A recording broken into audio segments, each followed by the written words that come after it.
গবেষক কই, দেখি না যে তারে। আজ্ঞে মহারাজ, ছিলাম ওই যন্তর মন্তর ঘরে। কি যে করো রাত দিন ওই যন্তর মন্তর ঘরে?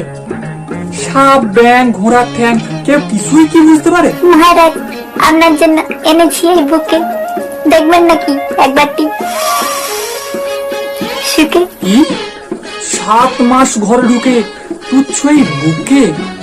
তুমি মশাই গবচন্দ্র না গবেট চন্দ্র, এটা আমার মাথায় গেল ঢুকে। আজ্ঞে মহারাজা, করছেন ভুল। এই যে কাগজের ফুল, অতি তুচ্ছ, নগণ্য। তা হোয়াট দা কারণ হবে তো সৌজন্য?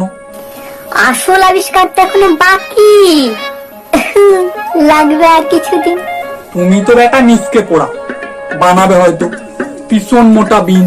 আজ্ঞে মহারাজ, বীণ বাজাবে, গান শোনাবে, দেখাবে চলচ্চিত্র। আমার এই আবিষ্কার বড়ই বিচিত্র। আর কি হবে বলো দেখি তোমার ওই যন্ত্রটাতে? আজ্ঞে মহারাজ, তাতে থাকবে না কোনো গন্ধ, কোনো রং। যাও ভাগো তো, যত সব ঢং। আজ্ঞে মহারাজা, এ নয় কমিছে বলা। এসো এসো, তোমার গলায় পড়াই আমি মালা। প্রেমানন্দে বলো সবাই অসম শালা, অসম শালা।